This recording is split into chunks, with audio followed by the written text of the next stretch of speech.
Sony's about to announce the ZV-E1. But if rumors are true, this is going to be the strangest camera since the Mavica CD1000. It's still aimed at vloggers and video production, but it won't be priced anywhere near the $800 ZV-E10. Is it going to be priced higher than the FX30 or even higher?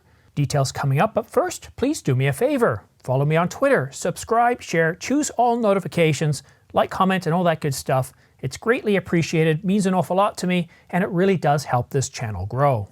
But before we get to the ZV-E1, it's really important that we go back to 2020, the year Sony introduced the ZV-1 for $799. It was aimed primarily at vloggers, upcoming YouTube stars, and low-end video production, as is clearly demonstrated in this promo video. A year later, Sony introduced a follow-up to the ZV-1, the ZV-E10, the first alpha camera in the series.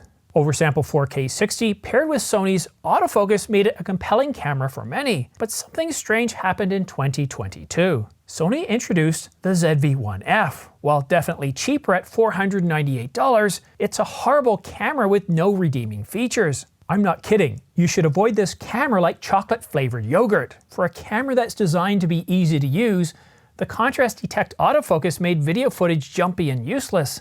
It didn't even have a headphone jack, let alone a mic jack, and rolling shutter was absolutely dreadful. Simply put, this camera was designed to just annoy you. So when Sony Alpha Rumours leaked the specifications for the upcoming ZV-E1, it caught our attention. Why? Well, because Sony Alpha Rumours said it would have the exact same specifications as that found in the Sony a7S III, the same specs found in the FX3 and of course the FX30.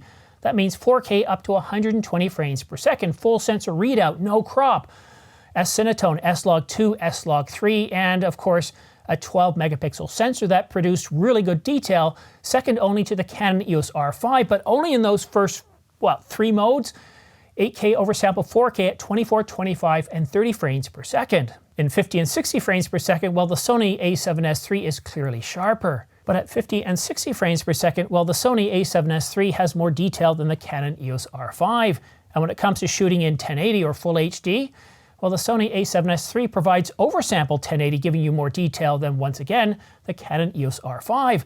But keep in mind that the Sony a7S III, even though it was announced back in, August, it was announced in June, July, but it went on sale in August for $34.99, it hasn't dropped in price. So how could Sony announce a ZV camera, the ZV-E1, for a price of under $1,000 and yet have the same specifications as the Sony a7S III? Well, according to Sony Alpha Rumours, once again, the Sony ZV-E1 won't be priced under $1,000 at all. So more than $1,000, yes. More than $1,500? That's a yes as well. More than $2,000? Yes. Would you believe that the Sony ZV-E1, according to Sony Alpha Rumours, is going to be priced at 3,000 euros. Now that's euros, so in US dollars we can expect a price of, say $24.98, so around $2,500. Well, unlike the ZV-1, the ZV-E10, and the ZV-1F, the ZV-E1 doesndon't have an APS-C sensor. It has a full frame sensor, and not just any full frame sensor, but the exact same full frame sensor found in the Sony a7S III, in the FX3, in both of those cameras. So having the exact same specifications and the exact same sensor, that helps justify why there's a $1,000 price difference between this new camera, the vlogging ZV-E1, the ZV-E1, and the Sony a7S III.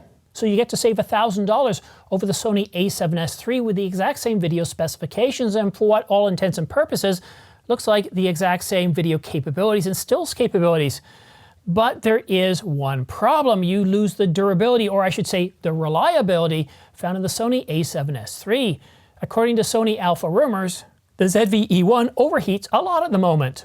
Not really surprised. I mean, if you look at the Sony a7S III and you compare it to, the ZV-E10, which is what the ZV-E1 is supposed to look like in terms of body, it's certainly a lot smaller, so I could understand why they might be having problems with thermal architecture. It might definitely be a problem.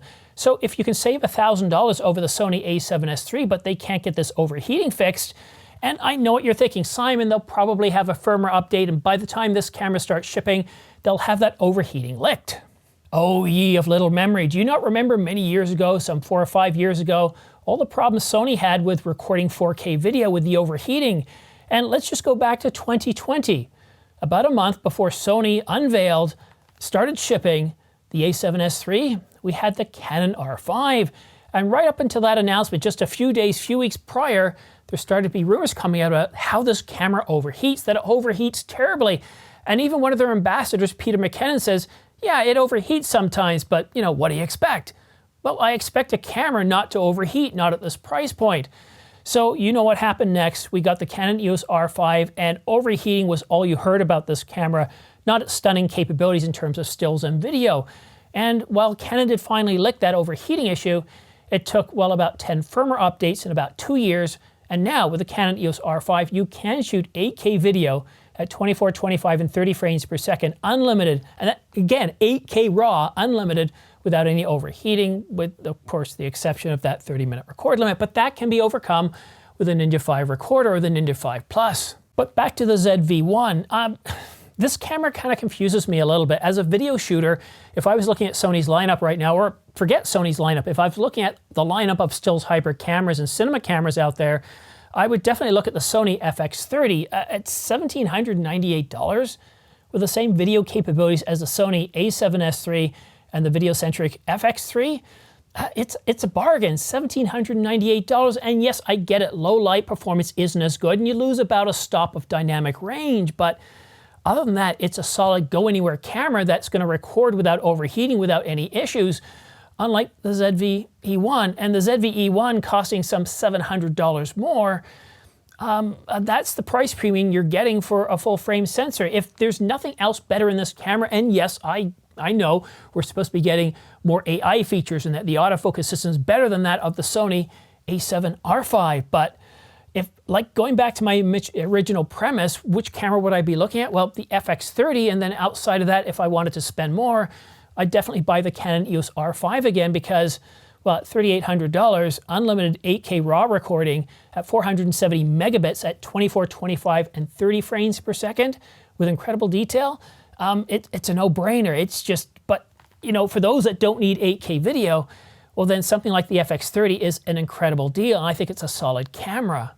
And to follow on with that a little bit more, if Sony had released, or maybe they will, again, these are rumored specifications, rumored leaked specifications, but if Sony released the ZV-E1 with an APS-C sensor for a price of around $1199 to $1299 or even $1399, I think this would offer a much better value proposition, because otherwise, when it comes to Sony, you're getting a rather crowded space. You've got the a7S III for what, $34.98? Then you've got the FX3 for $300 more. And if this is true, then you'll have this camera with, again, the same video specifications for $1,000 less, and a compact vlogging camera for $2,500. It just starts to get a little bit crowded.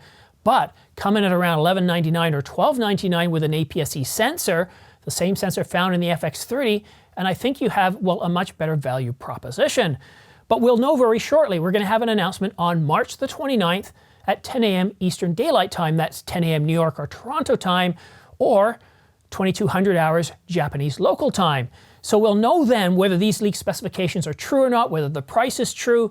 I sense that while Sony Alpha Rumors has been doing a really good job of getting these specifications and letting us know how reliable they are, down to 5 nines reliability, when it comes to rumors, we're never 100%, and the devil's always in the details. So once we get the announcement on March the 29th, which is next week, we'll really know whether this is a good value or not. Or, you know, and I'll eat my words. If I look at this and say, you know what, this is a far better deal over the FX30 or the FX3, the a7S III, then I will say so. I've been wrong before, and I'd honestly, I'd be happy to be wrong, because I want to love this camera. I want to appreciate every camera that comes out, because it just spurs on the competition across the board. I'm probably going to do a live stream on that day. I have to check my calendar to see if I can book the time off. I have a dental appointment as well, so I've got a lot of things going on, but if I can, what I will do at 9 a.m. Eastern Daylight Time, I'll start a live stream with some guests. We'll talk about the rumored specifications up to that point, and then we'll cover the announcement, and then hopefully, if I can, I'll get somebody who actually has the camera in hand to come by and talk about it, to talk about what it's really like, and get you to ask your questions to them. So if you want to stay up to date on all the latest camera news and rumors, specifically the Sony ZV-E1 or any other camera coming out, well, then go ahead and subscribe and choose all notifications. And make sure, if you choose all notifications, that you check your spam and junk filters, because, or your spam and junk folders, because a lot of times these messages from YouTube, they get trapped in there.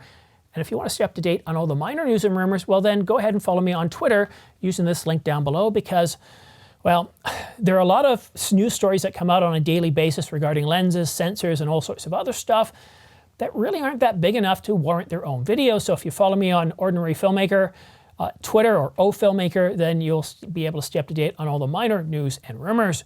But that's it for now. Thank you so much for tuning in. We'll see you again soon.